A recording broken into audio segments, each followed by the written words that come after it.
90s, but I probably should be introducing you as Dr. Susannah Evans of UTAS.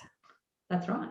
These days I'm part of, I've been working for the School of Pharmacy in UTAS at University of Tasmania for the last, must be nearly 5 years now, as the pharmacy there. They became interested. Well, they became interested because, as they said, so many complementary medicines are purchased in pharmacies that really, this is an appropriate focus for pharmacy education. So I teach into 2 units there, and we're looking at complementary medicines rather than and of course it's always a sadness not to be focusing on teaching practitioners, but I'm thoroughly enjoying the work that I'm doing there, because I think one of the focuses these days, I get very, as you know, Jill, I get very passionate about supply chains. So we're going to talk about that too. So also too, so how many years did you teach? So at Southern School of Natural Therapies in Melbourne and at Southern Cross University in Melbourne. So it was 10 years at Southern School, from 85 to 95, and then 18 years at Southern Cross. During the Southern Cross Uni, I taught into the Bachelor of Naturopathy there from its inception to its demise. And of course, it's great to see that Southern Cross is now got some naturopathy back there. It's got a Lazarus moment happening. That Lazarus moment happening, yes, long may it last. And so certainly when the BNAC finished, I didn't expect that my academic career would continue, and certainly not at UTAS, but I must say, I've certainly enjoyed my time there. So Sue and I chat quite frequently and catch up, and I've been saying for over a year that we should record something. The hardest thing is what to talk about and how to contain it to 15 minutes or so, because we do get a bit involved in the conversation. So I think one of the legacies for somebody who's been taught by you, and hopefully then I went on and taught another generation, so those who are taught directly by you or were taught by someone who was directly taught by you, is this political overlay of making sense of our herbal and naturopathic world. And one of the things you're really passionate about that kind of comes down to is supply chain and supply chain transparency, which is a huge topic. But I think today we want to talk a little bit about what's happening when herbs that go mainstream and are being popularized and are being,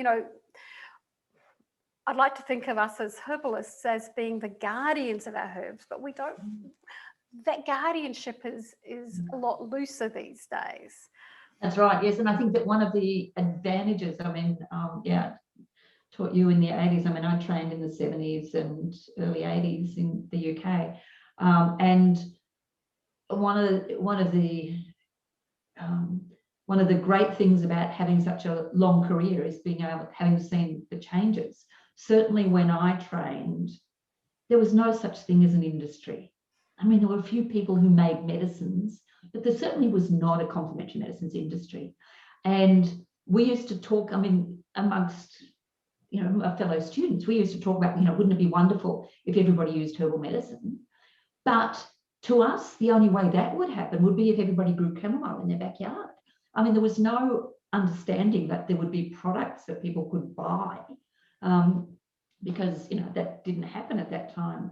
And certainly there's always a light and a dark, and all the things we gain, there are other challenges come up, or we gain and we lose, whatever. So certainly, we're guardians of the plants, and hopefully a lot of us value the plants for themselves as being really important. And it's like we're loving them to death. Really, and so it's quite challenging now to think about, have I been part of a movement that is actually causing damage to the environment. And how do we as practitioners, how do we act responsibly in this area? What is our responsibility? These are our tools of trade, and so there's absolutely a real financial and professional need for us to act sustainably towards the raw materials, and also just an ethical and moral kind of thing. It's like, holy moly, this is not what we thought when we got into this. But I mean, it is that there's also whenever there's a challenge, there's an opportunity. And the opportunity, I think, of herbal medicine has always been for us. I've always thought, look, if we can depend on the plant world for our health, then surely we're going to value it more. We won't destroy it as much now. Is that what you're seeing? No. It's what it was the naivety of the young me, which, I mean, there's still I still don't understand why that doesn't happen, but do we just do hashtag capitalism? Because really that kind of covers everything about when we destroy the planet. We could. But also, hashtag, I don't know, hashtag what, but,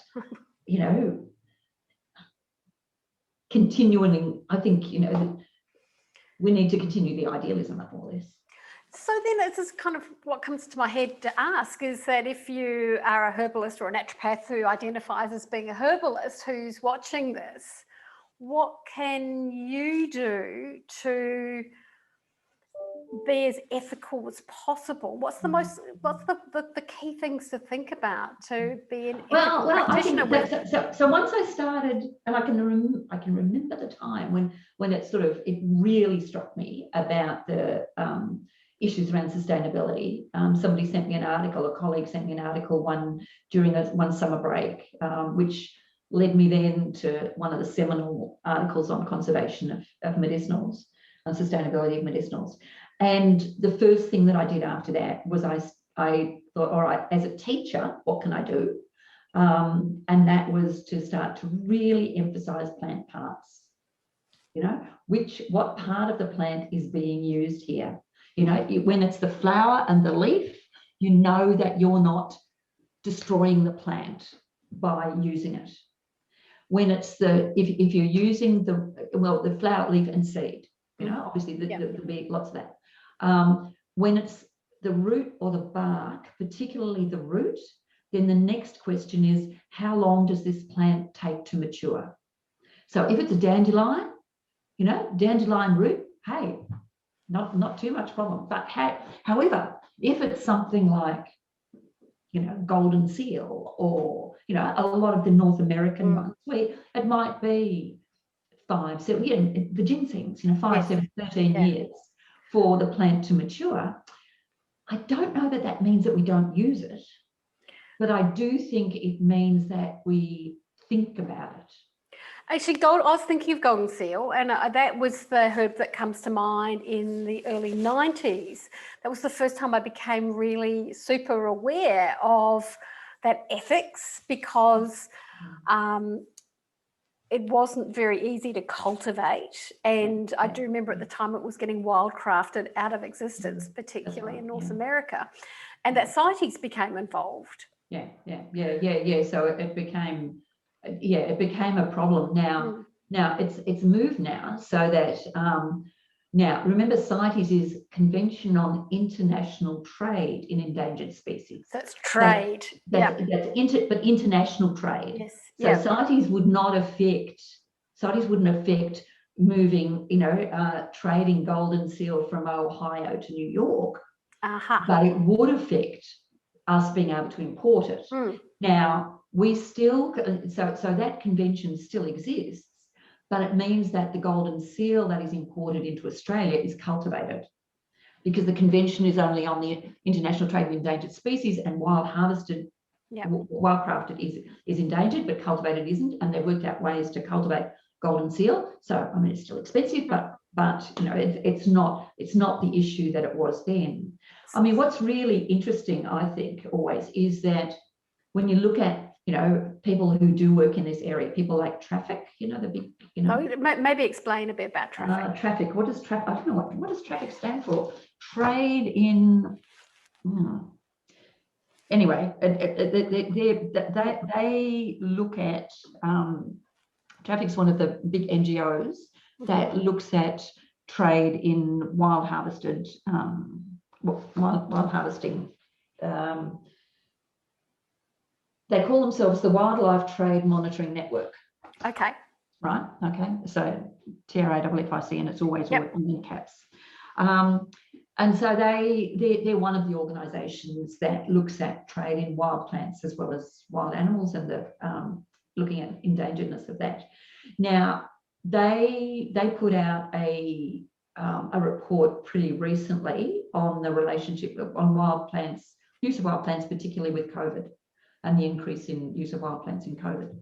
And they're saying that of the 3,000 plants that are traded, most medicinal plants that are traded internationally, 60 to 90% of the species, not of the quantity that's used, but of the different species that are used, are wild harvested. That's right? huge, 60, yeah. Which is just enormous, absolutely enormous. And of course, with wild harvested plants, it's incredibly difficult for supply chains to be transparent. Like if you've got cultivated plants, and look, you've got some companies that will cultivate, they do the whole thing where they have the whole supply chain, and they grow and they do the whole thing. Now for cultivated plants, that's fine, but for wild harvested plants, so I think the more that herbalists know about their plants, if they know that, for example, this is the root is the part used, this plant takes 13 years, maybe 8 to 13 years to harvest. Does it come from cultivated, or does it come from wild harvested? That's another question that you might ask. But even if you only know that it's the root that's the part used and it takes a long time to grow, then you'll be prepared to pay more for that. You'll be prepared to maybe ask more questions of yourself. Does this person really need this? Because the whole, and also then, that's even before we get into what we can ask of our manufacturers in terms of transparency. We'll get to that in a minute, but I just want to backtrack and say that it had, going back to the hydrastis, the golden seal, had a really profound impact on me as a practitioner, because I was quite early in practice, and it was like, well, apart from this herb now costing a lot for my clients, and I kind of put that down to all those North Americans who were just going into their local stores and buying golden seal every time they got a sniffle, that I had to think, firstly, it wasn't available for a little while, and I know companies like MediHerb put out, well, you can use it, for this condition, use this instead, and this instead, depending what you want to do. But it really taught me also, because it was such a concentrated herb, and if we're talking about using it in a liquid extract, a fluid extract, that it was really difficult to take, that actually small amounts would go a long way, and to really prioritize what the presentations were that I would use it for. I always think of our wonderful eclectics calling it the king of tonics for the mucous membranes, and kind of thinking about, well, do I need this for the gut, or do I need this for the lungs? Do I need this for the sinus, or is there something else that I can do?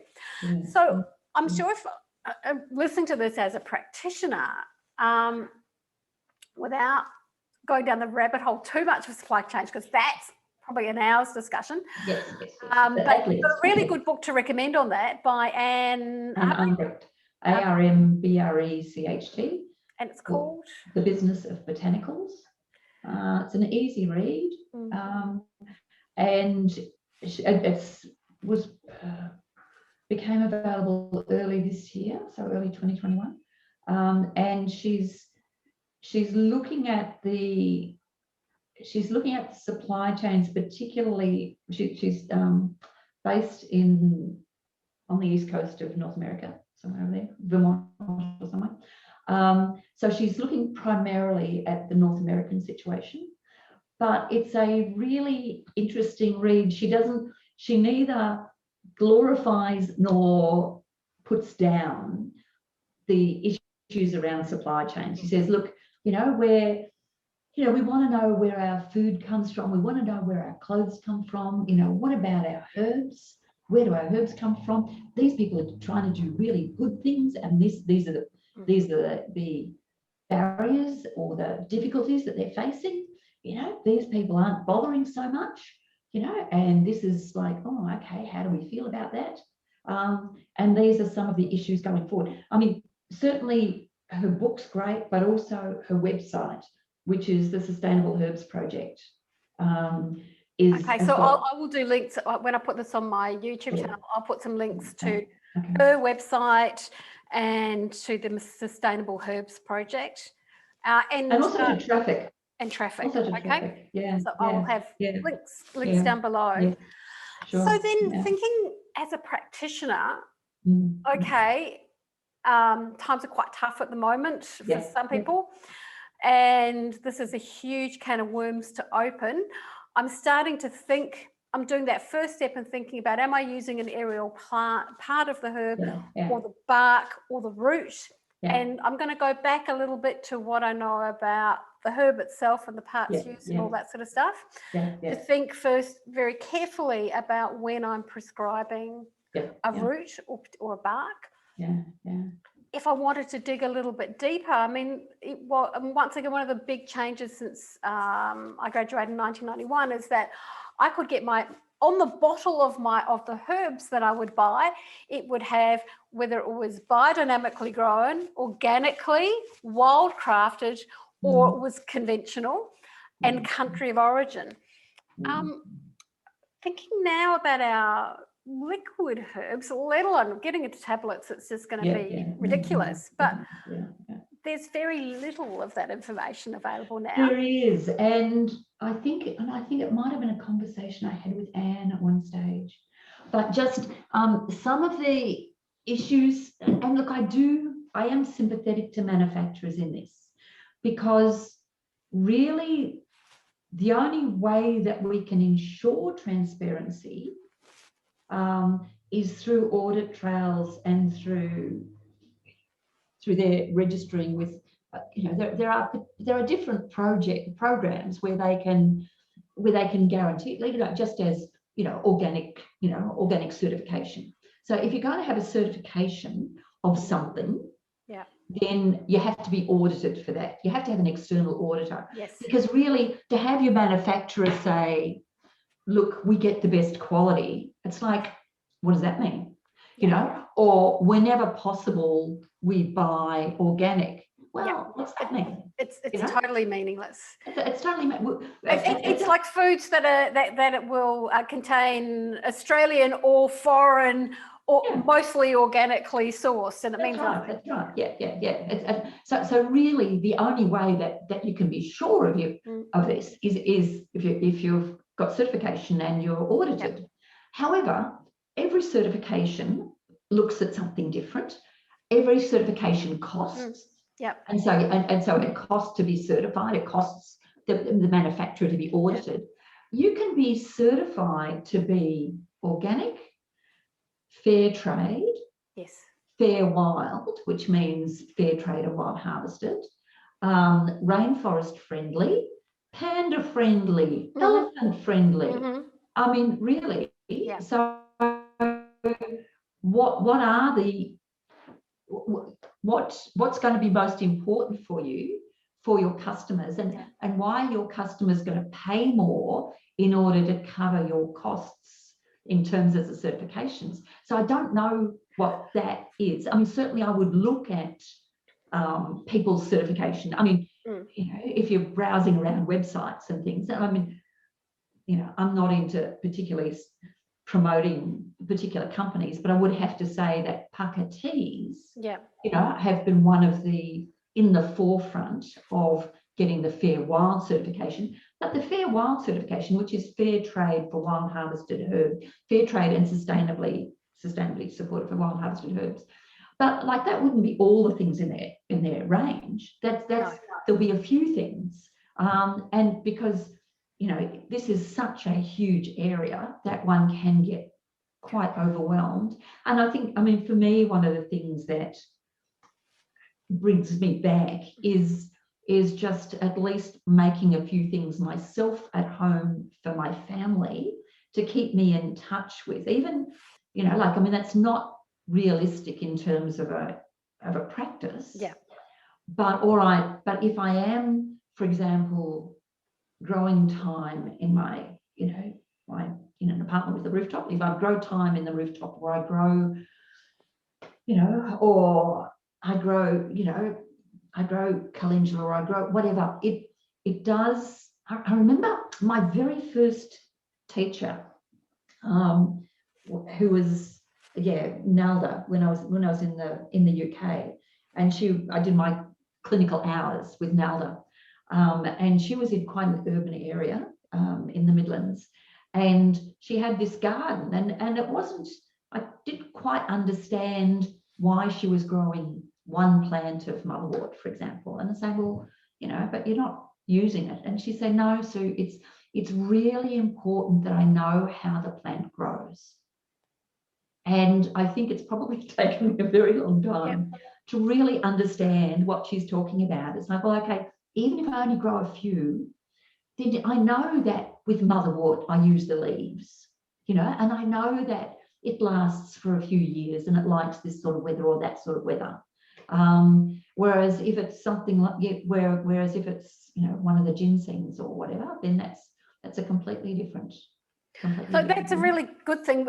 So particularly if you're a practitioner or a herbophile who gets overwhelmed by this bigger issue, is start with the local, start with the hyper local, and start with one or two, and even make some thyme honey.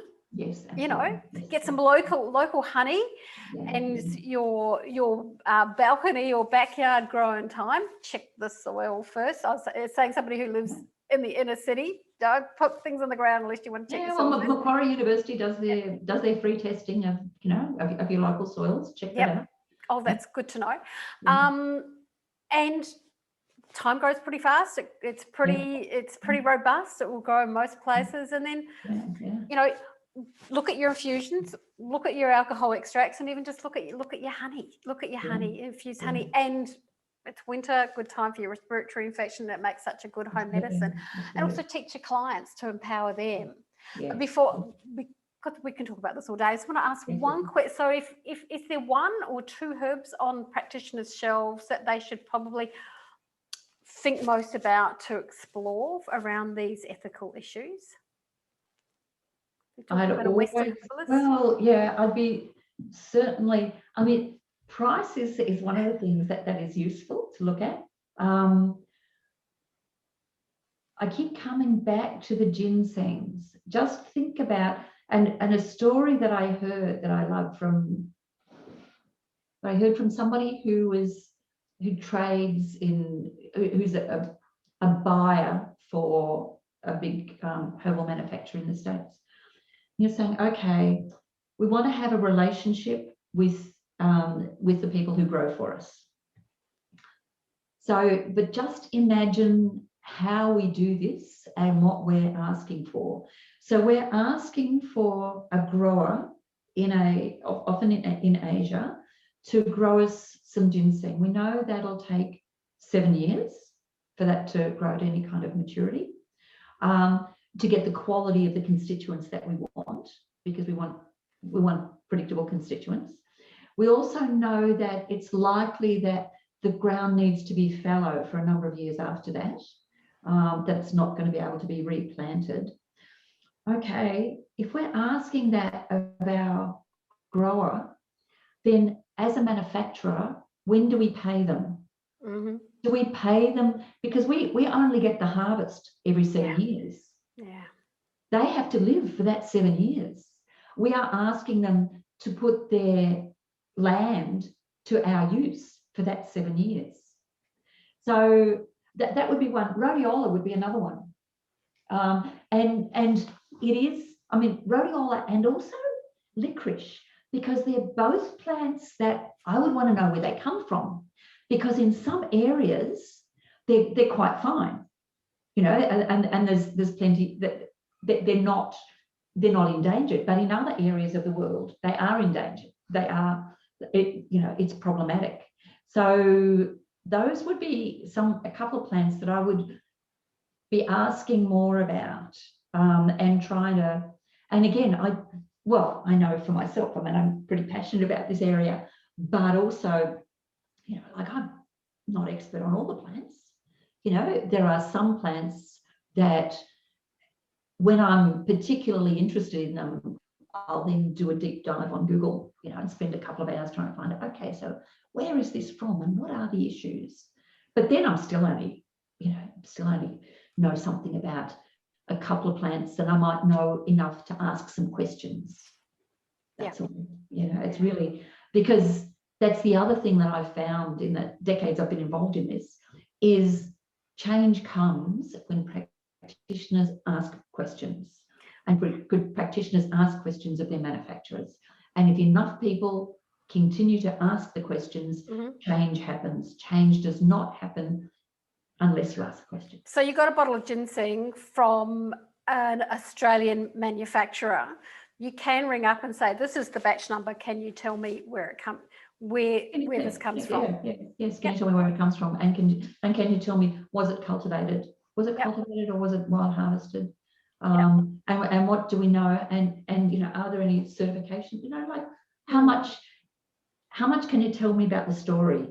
I mean, we all know plants are all about stories. Now, do you still have your website? Is your website still active, Sue? Oh, it's there, but it's because neglected. It's very neglected. Okay, all right. But is there anything that's on your website already, even if it's not particularly recent, that might be really useful? There's a few old blogs. Look, I haven't been there. Like, you know when you have a neglected website, you just kind of put your head in the sand and you hope that nobody goes there and you don't go there yourself. Okay. Well, we won't send people there, but I was going to say, but I do remember there were some really good things there, and your motto is all about connecting people and plants, isn't it? This is sort of thing. So it's also kind of like what we want somebody who's viewing this, whether they're a consumer, a patient, or somebody who buys herbs from the local herbs food store, or a practitioner, is to think about where your plants come from. And also I mean, I suppose I always love to do a little plug for the English weeds, which is when people ask me about my Indigenous medicine, they think I'm going to talk about New Zealand herbs and Maori herbs, and I always go, well, that's actually, I don't have a right to talk about that. I haven't been imparted that information, so I don't want to go there. But I think of my heritage as very Anglo, so let's talk about the dandelion and the chamomile and the nettles and the clover. And let's grow them. And yes, of course, you know, there's all sorts of areas where we need to grow native plants. But yeah, I mean, and this is something that we've talked about before and ad infinitum, Gill, is, you know, I think one of the questions of my life, certainly of my professional life, is what does it mean to be a herbalist in a country where I'm not using herbs of that country? I think we're going to hold that thought and have another conversation about this, because it is a huge. Yeah, it's like I use the plants of my culture and not of my land. Yes. And you know, I have rights to those, because I can tell you stories of thyme and chamomile and St. John's wort that I can't tell you of wattle and waratah. You know, I don't have the same, and so this is why I don't feel at all. I don't have any problem with, you know, in the local community garden, in my rooftop garden, you know, when I'm talking to people about using the local plants, when you're talking about respiratory remedies. I mean, thyme honey is great, and so is ribwort. Yeah. you know, plantain. Which is one of the alternatives for golden seal. Yes, If you're just yes. wanting to help the mucous Yeah, membranes. yeah. Now, I mean, one of the things about reward is that it's such a weed that you've got to make sure that you get it where it hasn't been sprayed. Yes. You know, but if you can get it where it hasn't been sprayed, but you know, I mean, there are certainly hawthorn hedges. You know, there's the most enormous hawthorn hedge outside University of Tasmania in Sandy Bay. My God, it's just unbelievable. And is that getting wildcrafted? Well, I haven't been able to get down there. Like, I mean, haven't been down there for the last couple of years because of, you know. Yeah. Because I'm here, and you know, yes. Anyway, all the COVID stuff. But yeah. I certainly think you looking at how the European plants that grow well here. There are some that don't grow well, but there are many that do grow well, and they are, you know, they're the ones of our culture. Yeah. So I'm going to pause this conversation now, and we're going to come back to more on another day. Okay. If people want to have something that they would like Sue and I to have a conversation about, they can get in touch or leave a comment. So just hang in there a second, Sue. I just while I wrap this up and say thank you very much. And if you would like to know when there are more videos coming up, to press the subscribe and the like button, and I'll be back soon.